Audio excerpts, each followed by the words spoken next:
నమస్తే, నేను మిర్ద్రో. మీరు చూస్తున్నారు ఏఎన్మా న్యూస్. కర్నూలు జిల్లా గోనియల మండల కేంద్రంలోని ప్రభుత్వ వైద్యశాల ముందు భాగంలో నూతనంగా నిర్మిస్తున్న భవనాలను నాణ్యతతో నిర్మించాలని జనసేన పార్టీ ఆధ్వర్యంలో సోమవారం రోజున ధర్నా నిర్వహించారు. ఈ సందర్భంగా జనసేన పార్టీ నాయకులు గాను భాషా మాలిక్ మాట్లాడుతూ 2023 సంవత్సరంలో నాడు నేడు కింద 53.95 లక్షల వ్యయంతో R&B నిధులతో చేపట్టిన వైద్యశాల మరమ్మతుల్లో నాసిరకపు పనులు చేశారని ప్రజా సంఘాలు తీవ్రంగా ఆగ్రహం వ్యక్తం చేసిన అధికారుల విచారణలో మాత్రం ఫలితం కనబడలేదని ఆవేదన వ్యక్తం చేశారు.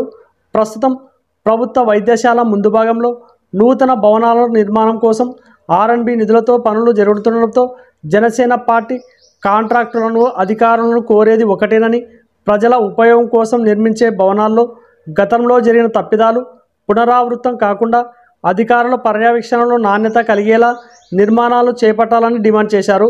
స్థానిక ప్రభుత్వ అధికారులు నాణ్యత ఉండేలా నిర్మాణాలు పనులు జరగాలంటే తక్షణమే సమస్యను జిల్లా వైద్య అధికారుల దృష్టికి చేరేలా కృషి చేస్తే వారి ద్వారానే R&B అధికారులు ఎప్పటికప్పుడు జరుగుతున్న నిర్మాణాలను పరిశీలించేలా చర్యలు తీసుకునే విధంగా కృషి చేయాలని గోనేల ప్రభుత్వ వైద్య అధికారి కార్తిక్కు వినతి పత్రం అందజేశారు. ఈ కార్యక్రమంలో జనసేన పార్టీ నాయకులు కాసిం సాహెబ్, మునిస్వామి, మహమ్మద్ హుసేన్, సుబాన్, కాసిం, రవికుమార్, దూత్పీరా, ఇస్మాయిల్, ఆలీబాషా, రంగస్వామి, శ్రీరామ్, మహబూబ్ బాషా, పార్టీ నాయకులు, కార్యకర్తలు తదితరులు పాల్గొన్నారు.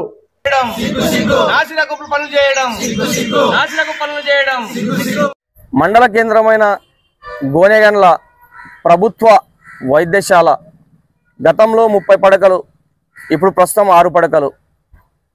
ఇది మా గోనెగండ్ల ప్రజలు చేసుకున్న అదృష్టమో దురదృష్టమో ఒకసారి ప్రభుత్వం ఆలోచించాలి.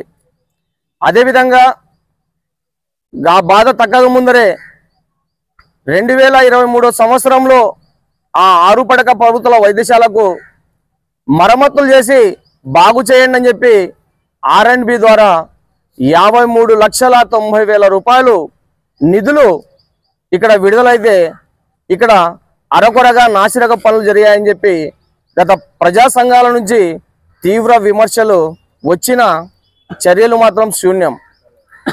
ప్రస్తుతం ఈ ప్రభుత్వ వైద్యశాల ముందు భాగంలో నూతన భవనాలు నిర్మించటకు మళ్ళీ అదే R&B నుంచి నిధులు విడుదలై టెండర్లో అదే కాంట్రాక్టుకు దక్కడం మేము సంతోషించాలో బాధపడాలో అర్థం కాని పరిస్థితి.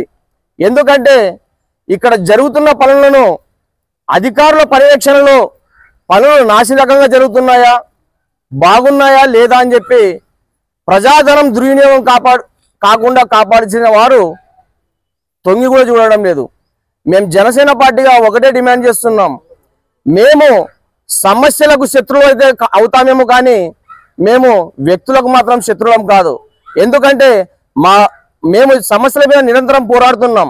మా సమస్యలు మీరు సమస్యగా భావించి ఆ సమస్య పరిష్కారం కోసం కృషి చేసినప్పుడు మేము ప్రజల ఆధ్వర్యంలోనే శాలువా వేసి సత్కరించి సన్మానం చేస్తాం. ఎందుకంటే ప్రజాధనం దుర్వినియోగం చేయకండి, దయచేసి మిమ్మల్ని వేడుకుంటున్నాం. ఎందుకంటే ఈరోజు ఆసుపత్రి ముందు భాగంలో నిర్మిస్తున్న నూతన భవనాలు రావడం మాకు సంతోషదాయకం. ఎందుకంటే ఆ యొక్క భవనాల్లో నాసిరకం లేకుండా పనులు చేయాలనేదే మా యొక్క ఉద్దేశం. కాబట్టి ఖచ్చితంగా ఇక్కడున్న కాంట్రాక్టర్ చేస్తున్న పనులను మెడికల్ అధికారుల చేత జిల్లా ఉన్నతాధికారుల దృష్టికి తీసుకెళ్లే విధంగా మా యొక్క ఇన్ఛార్జి అదేవిధంగా జిల్లా నాయకులు కూడా చర్యలు తీసుకుంటామని చెప్పి మాకు హామీ ఇచ్చారు. అదేవిధంగా ఈ చర్యలు తీసుకునేటట్లు చేస్తూ వారికి సకాలంలో బిల్లులు వచ్చినా వాళ్ళ యొక్క పనులు మాత్రము పెండింగ్ లేకుండా ప్రశాంతంగా, అంటే ఇక్కడ ఎలాంటి ఇది లేకుండా జరగాలని చెప్పి మేము కోరుచున్నాం. ఈ యొక్క నాసిరక పనులను అడ్డుకట్ట వేయకపోతే జనసేన పార్టీగా మేము ఈరోజు శాంతియుతంగా నిరసన చేపట్టాము. కానీ రాబోయే రోజుల్లో పనులు గతంలో టైల్స్ ఊడిపోయే విధంగా లోపల ఎలాగైతే చేశారో అదే విధంగా బయట కూడా పాత రాయిని తీసుకొచ్చి, పాత ఇటుకను తీసుకొచ్చి నాసిరకపు సిమెంట్ ఇటుకను కలిపి పనులు చేస్తామంటే మాత్రం మేము సహించేది లేదు. కాబట్టి కాంట్రాక్టర్ గారికి వేడుకుంటున్నాం, విన్నవించుకుంటున్నాం. దయచేసి ప్రజాధనం దుర్వినియోగం కాకుండా మీరు చేసే పనిని శ్రద్ధతో బాగా చేయాలని చెప్పి మేము కోరుకుంటున్నాం. అదేవిధంగా అధికారుల పర్యవేక్షణలో పూర్తి స్థాయిలో పనులు జరిగేలా చర్యలు తీసుకోవాలని చెప్పి అధికారులు కూడా డిమాండ్ చేస్తున్నాం. నా పేరు గానిగా పాషా, జనసేన పార్టీ నియోజకవర్గ మీడియా ఇన్ఛార్జ్ ఎమ్మెల్యే. ఈ వీడియో గనక మీకు నచ్చినట్లయితే వీడియోని లైక్ చేసి మన ఛానల్ని సబ్స్క్రైబ్ చేసుకోండి.